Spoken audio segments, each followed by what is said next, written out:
Baik,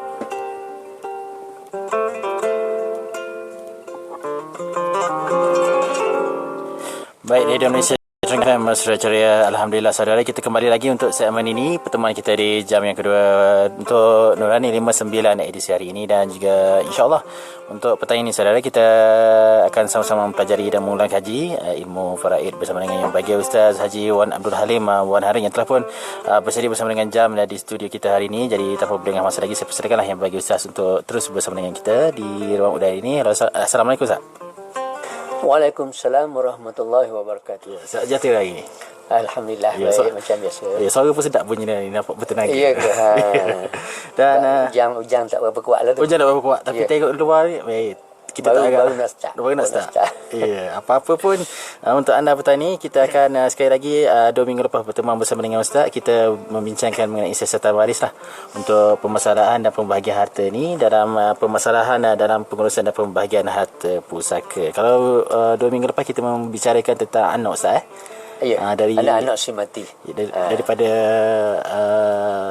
si mati yang mempunyai cawangan banyak lah. Yeah. Kita bincang saya rasa lah detail lah masa yang minggu lepas tu, minggu lepas tentang anak ni macam mana lah. Berapa orang dia kahwin berapa kali, kemudian anak dengan isteri yang pertama, anak dengan isteri yang kedua. Jadi sekarang ni kita nak sambung pula kepada cucu. Okey, jadi untuk anda talian kita 6238 330 6235 330 kami bukakan kepada anda. Okey, nantikan syarat memanggil, dan juga untuk anda juga boleh layari Facebook kami, facebook.com/terengganu.fm untuk saksikan video kami lah di sana untuk rancangan Faraid ini. Ya, baik, tanpa berlengah masa lagi, jangan persilakanlah yang bagi Ustaz untuk meneruskan pertemuan kita. Terima kasih. Terima kasih Jam. Assalamualaikum warahmatullahi wabarakatuh. Waalaikumsalam. Bismillahirrahmanirrahim. Alhamdulillah, wassalatu wassalamu ala rasulillah Sayyidina Muhammadin wa ala alihi wa sahbihi ajma'in. Rabbi syrah li sadri wa yassir li amri wahlul uqdatan min lisani yafqahu qawli. Sidang pendengar yang dirahmati Allah sekalian, Alhamdulillah, sama-sama kita panjatkan kesyukuran kita ke hadrat Allah Subhanahu Wa Taala kerana pada petang ni selang seminggu kerana kita bersama dengan Ustaz Haji Syukri minggu lepas, dan kita sambung lagi perbincangan kita ni tentang siasatan waris ni. Ya, betul. Tujuan kita menyiasat waris ni supaya waris-waris yang berhak tidak ketinggalan. Sebab biasanya orang awam ataupun publik ataupun masyarakat kita ni tidak begitu mahir dalam ilmu faraid. Jadi ada kes-kes di mana si mati tinggal waris-waris yang orang kata yang ada hak mati-mati kemudian ni, ataupun hak mati-mati dulu tu, kemudian tidak ada waris ansabah lagi yang akan mewarisi harta pusaka ni. Jadi kalau tak kena cara siasatan tu, mungkin orang yang berhak tidak diberi hak dia, tapi orang yang tidak berhak dapat pusaka. Terutama sekali dalam kes cucu. Dalam kes cucu ni orang kata lebih complicated sikit, sebab kita ada istilah benda ni, istilah apa yang patah tiang. Patah tiang. Patah tiang. Setengah tempat dipanggil patah tangga. Patah tangga ada, patah tiang ada, patah titi ada, jatuh tangga tak ada. Tak jatuh tangga. Jatuh tangga sudah tak jatuh ada. di tipe tangga ada. Tu berat lah tu. Dah lah tak boleh pusaka. Lepas tu benda ni masalah lain pula. Buat hal lain pula dah. Okey. Kita pergi kepada kalau tengok buku ni, kalau kita rujuk kepada buku pengurusan dan pembahagian harta pusaka ni, muka surat 391. Siasatan waris tentang cucu ni. Sekiranya si mati pada masa kematiannya tidak meninggalkan anak, si mati tak ada anak, atau hanya meninggalkan anak perempuan sahaja. Maksud tak ada anak di sini, anak tu ada tapi mati. Bila dia mati, katakan Sidik mati. Pada masa Sidik mati, anak dia ni mati dulu. Jadi masa Siddiq mati, anak dia tak ada. Ya. Tak ada maksudnya sebab mati dulu. Ataupun hanya meninggalkan anak perempuan saja yang hidup. Ya. Anak lain ada, mungkin dia 3 orang anak pada asalnya, tapi 2 orang mati dulu. Yang tinggal seorang je, anak perempuan. Ketika ini anak-anak yang mati dahulu, sekiranya ada, mesti dinyatakan oleh waris-waris untuk mendapat maklumat tentang cucu si mati. Sebelum pergi kepada lebih jauh, kepada waris yang lebih jauh, iaitu adik-beradik, kena turun ke bawah dulu, kena tengok keturunan ke bawah, iaitu cucu dulu. Sebab apa? Kerana cucu ada dalam senarai waris-waris yang berhak. Kalau kita tengok dalam bab ketiga kita dulu, di antara waris yang berhak menerima pusaka ialah cucu daripada anak lelaki. Maksudnya, kalau ada anak lelaki yang mati dulu, kemudian anak lelaki ini dia ada tinggal anak, maknanya cucu kepada si mati. Kemungkinan cucu ni berhak mewarisi harta pusaka. Sebab tu kena siasat. Betul. Kena siasat dulu waris ni. Okey. Kita ambil contoh. Ya. Kalau disebutkan di sini, okay, kita baca sikit lagi ya. Ketika ini, kalau hanya meninggalkan anak perempuan saja ataupun tak ada anak yang hidup, ketika ini anak-anak yang mati dahulu, sekiranya ada, mesti dinyatakan oleh waris-waris untuk mendapat maklumat tentang cucu si mati. Ini kerana ketika si mati tidak meninggalkan anak pada masa kematiannya atau hanya meninggalkan anak perempuan sahaja, waris-waris yang berhak beralih kepada cucu daripada anak lelaki. Cucu daripada anak perempuan tidak mendapat pusaka. Jadi sekarang ni, kalaulah seorang tu mati, nama dia Siddiq. Siddiq mati. Siddiq pada masa kematian dia ada 3 orang anak. 1 lelaki, lelaki nama dia, kita ubah nama lah, senang deh. Kasim. Ya. Kemudian dia ada anak perempuan seorang, nama Sabariah. Lepas tu dia ada anak perempuan seorang lagi, nama Murni. Masa Siddiq mati ni, seorang je anak dia yang ada contohnya. Anak perempuan saja, Murni je yang hidup.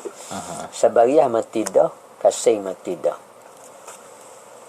Masa cara terkekoh selalunya, Murni ni buat permohonan. Bila Murni buat permohonan terkekoh, oleh kerana dia seorang perempuan, ada kes, dia masuk nama adik-beradik Siddiq. Osman. Adik-beradik Siddiq. Adik-beradik ayah dia lah. Maknanya saudara dia dah. Osman. Kemudian siasatan waris pada masa perbicaraan terkekoh tu, kita tanya Murni, ada tak adik-beradik hak mati?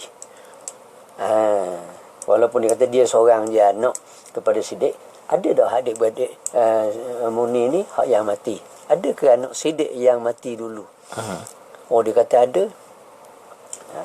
Hak yang mati berapa orang? 2 orang mati. Lelaki seorang, perempuan seorang. Yang lelaki itu siapa? Kasim. Yang kedua, yang perempuan, Sabariah. Jadi ada juga dia tanya, nak juga orang mati? Nak juga maklumat orang mati ni? Kata nak. Sebab apa? Ada guna dia. Antara Osman dengan anak Kasim ni, kalau ada anak Kasim dulu. Cucu dulu daripada adik-beradik. Kan? Ni banyak orang yang tak tahu ni, ataupun banyaklah orang yang silap faham. Dia kata anak Kasim tak boleh sebab patah tiang dah. Sebab Kasim mati dulu. Sebenarnya tidak begitu. Apabila berlaku kematian kepada Kasim, anak Kasim ada ke tidak? Jadi Murni kata ada. Ada berapa orang? Ada 4 orang anak Kasim. Laki ke puan? Laki 2, puan 2. Laki 2, perempuan 2. Siapa dia anak Kasim ni? Anak Kasim adalah cucu kepada Siddiq. Lepas tu Sabariah ada anak ke tak? Sabariah pun ada anak juga. buburlah anak-anak Sabariah ni 8 orang. Sabariah ni dia beranak ramai. Dia beranak ramai, 3 lelaki, 5 perempuan. Okey. Jadi bermakna Siddiq pada masa kematiannya, Siddiq meninggalkan seorang anak perempuan yang masih hidup. 2 orang telah meninggal dunia, 1 laki-laki, 1 perempuan. Yang lelaki nama Kasim, dia mati dulu daripada Siddiq. Dah Kasim boleh ke tak saka? Jangan ada kita bincang 2 minggu lepas. Kasim mati dulu. Kasim boleh tak bersaka? Jawapannya tak boleh. Sebab dia mati dulu. Tapi oleh kerana anak Siddiq yang tinggal itu perempuan saja murni, murni ni dia dapat setengah. Setengah lagi tu nak pergi ke mana? Katakanlah keturunan ke atas tak ada, ibu tak ada, bapa tak ada. Katakanlah isteri Siddiq pun tak ada, mati dulu. Jadi dia tinggal seorang je anak perempuan. Dari segi faraid, anak perempuan yang kita dah belajar dah mendapat setengah daripada harta. Balance ataupun baki setengah lagi tu ke mana? Ke mana? Boleh ke adik-beradik Siddiq ke ataupun boleh ke anak Kasim? Dia kena tak keturunan ke bawah. Ke bawah dulu. Maknanya kena siasat anak Kasim dulu. Anak Kasim berapa orang? 4 orang. Lelaki dan perempuan. 2 lelaki, 2 perempuan. Dah 2 orang lelaki ni anak Kasim ni, dia cucu. Cucu lelaki daripada anak lelaki. Cucu Siddiq.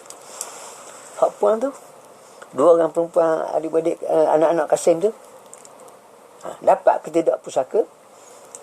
Jawapannya dapat. Sebab dalam senarai waris-waris yang berhak, di situ terdapat cucu lelaki daripada anak lelaki yang mati dulu, yang kedua cucu perempuan daripada anak lelaki yang mati dulu. Jadi murni dapat setengah lagi dapat kepada anak-anak Kasim. Dah anak Sabariah Tidak berhak. Tidak berhak. Jam jawab dah tu. Betul Apa hujahnya? Hujahnya kerana anak perempuan yang mati dulu tidak berhak. Kalau kita sebut kampung kat sebelah mak. Kalau sebelah ayah, macam Kasim tu, anak-anak Kasim tu cucu sebelah ayah. Kalau kampung dia sebut gitu. Kalau kita dalam ilmu kita ni, kita sebut cucu daripada anak lelaki. Jadi anak Sabariah walaupun 8 orang, semua tak boleh. Hak lelaki pun tak boleh, hak perempuan tak boleh. Sebab apa? Sebab hak ni orang nak kata patah pun. Patah tiang pun, patah tangga hak ni. Hak jatuh tangga pun hening lah. Anak Sabariah. Dia cucu juga tu. Lelaki. Tapi cucu daripada anak perempuan memang tidak mewarisi. Tapi anak-anak Kasim, lelaki dan perempuan berhak dapat pusaka. Berapa dia dapat? Dia dapat baki. Ansabah. Ansabah apa tu? Ansabah bil ghairi. Maknanya lelaki 2 bahagian, hak perempuan 1 bahagian. Jadi kesimpulannya, murni dapat setengah sebagai anak perempuan seorang sahaja. Bila kita siasat, ada hak mati, yang lelaki seorang mati, perempuan seorang mati. Hak perempuan mati, Sabariah habis takat tu je. Tak payah tanya, bawah tak payah tanya. Kalau kita tanya pun tak ada benda kau. Memang dia tak berhak. Jadi kita tengok hal lelaki je, ada Kasim. Kasim yang mati dulu tu, tengok anak-anak Kasim dia. Ada berapa orang? Jadi ada 4 orang, 2 lelaki, 2 perempuan. Orang ni lah yang akan mendapat asabah bil ghairi, dapat separuh. Dah Osman tu adik-beradik Siddiq tu boleh ke tidak? Tak boleh. Sebab cucu ni lebih kuat. Kasim ni mendindingkan Osman. Akan datang kita akan pergi kepada waris kedua ni, adik-beradik ni. Ketika mana adik-beradik boleh mewarisi harta pusaka. Dalam siasatan kita akan datang ni. Sekarang ni tak payah kita siasat Osman ni. Adik-beradik Siddiq tak siasat lah. Tak perlu sebab memang dia tak boleh. Bila ada je cucu lelaki, maka adik-beradik tidak berhak mendapat pusaka. Jadi ini kalaulah Kasim tu seorang je anak lelaki. Katakanlah ada seorang lagi, Ali, anak Siddiq juga, mati dulu daripada Siddiq. Siddiq ni umur dia panjang sikit. 3 orang anak dia mati dulu. Ali, Kasim, Sabariah. tinggal murni seorang je yang masih hidup. Jadi murni dapat setengah, kemudian hak setengah lagi dapat kepada anak Kasim. Dah Ali kena tanya juga anak Ali ni. Ada 3 orang puang belaka. Anak Ali 3 orang puang belaka. Dah anak Ali boleh ke tak hak puang ni? Wan Najam jawapannya boleh. Boleh juga. Sebab dia cucu daripada anak lelaki. Jadi dia capur dengan anak Ali, capur dengan anak Kasim. Bermakna cucu ni anak Kasim lelaki 2, puang 2, capur dengan anak Ali puang 3. Jadi bermakna cucu yang berhak di sini, cucu yang berhak 2 lelaki dan 5 perempuan.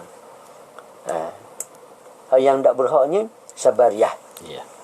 Yang tidak berhak anak-anak Sabariyah. Tidak berhak ni kalau nak kata patah tiang, patah tangga pun boleh lah. Tapi anak Kasim dengan anak Ali tak patah. Walaupun perempuan saja adik-adiknya. Ya. Okey. Itulah jawapan dia tentang berkait tentang dengan bening cucu ni.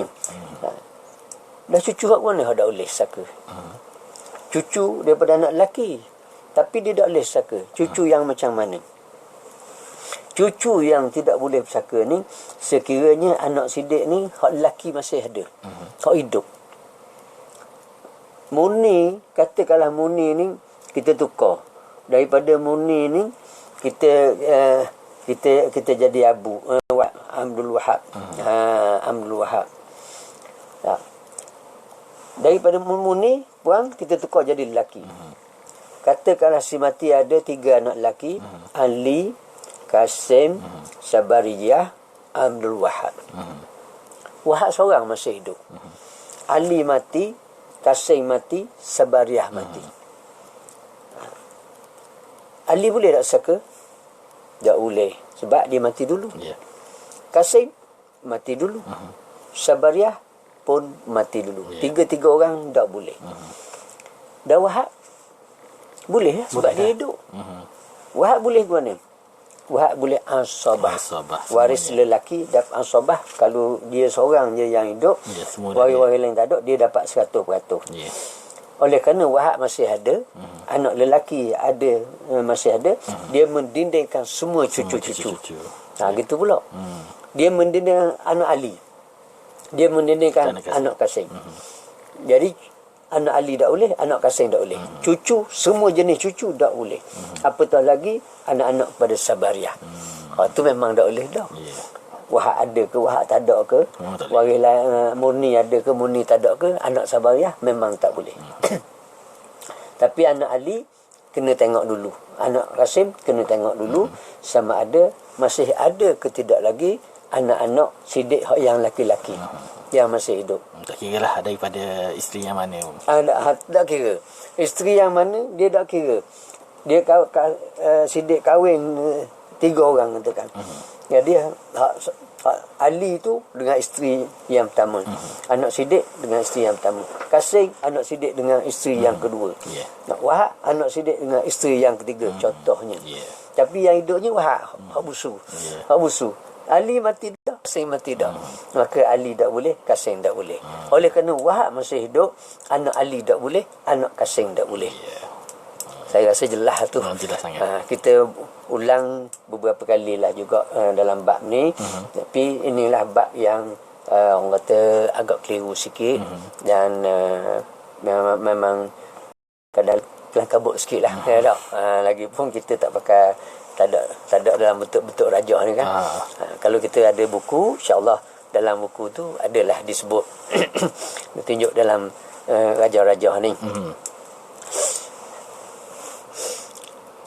Jadi saya rasa mungkin kita mukadimah takat tu dulu untuk kali ni.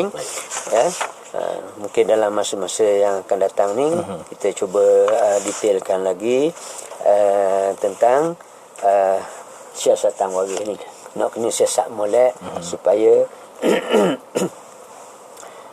waris yang tidak berhak tidak dapat, waris yang berhak dapat pusaka. Apa yang saya dapat maklum balas daripada masyarakat kita lah, pendengar-pendengar kita ni, bila beberapa kali saya bincang bab ni, ada yang kata dia ni cucu si mati. Dia cucu si mati. Dalam kes-kes yang macam ni tak dapat. Ni kikir lama lah. Kikir lama-lama dulu kan. Sebab kebanyakan orang berpendapat, dia kata ayahmu mati dulu gitu. Ayahmu mati dulu kan. Putus lah, dekat tu je. Beri pada adik-beradik. Adik-beradik sidik siapa? Osman. Dia bagi kat Osman. Dia bagi kepada Osman. Sedangkan mengikut hukumnya Osman tidak berhak. Cucu lebih berhak. Sebab tu saya ulang beberapa kali kes ni supaya pendengar-pendengar kita mana yang belum dengar lagi boleh dengar dan boleh faham. Mana yang kurang faham sikit tu biar faham betul-betul. Kes ni sangat mustahak kerana Okey, talian kita 6238 330 6235 330 untuk saudara muslim dan muslimat yang mempunyai kemusykilan ataupun persoalan. Bagaimanapun diingatkan juga masih kita agak terhad, jadi pastikan soalan anda secara ringkas dan juga padat untuk ditujukan pada yang bagi Ustaz. Baik, kita bersama dengan yang pertama untuk petani. Halo, Assalamualaikum. Waalaikumsalam. Siapa di sana? Ding. Ding, dari mana ni panggilan ni? Dari Kuala Terengganu. Okey, silakan soalannya, Ding. Assalamualaikum Ustaz. Waalaikumsalam warahmatullahi wabarakatuh. Ya, Ding. Saya nak soalan saya nak tanya, tak ada kena-kena dengan tajuk hari ni kan. Cuma saya nak tanya tu, macam mana pembagian harta sepencarian? Ya. Itu saja Ustaz. Ya. Terima Terima kasih. kasih. Ya, sama. Dan tanya tentang harta pencarian hari ni dia. Kita pernah bincang dah juga hari tu tentang pencarian kita ni. Jadi secara ringkasnya saya sebutkan di sini, harta sepencarian dia berbeza dengan hukum faraid. Hukum faraid manual, hukum faraid automatic. Auto tu bila berlaku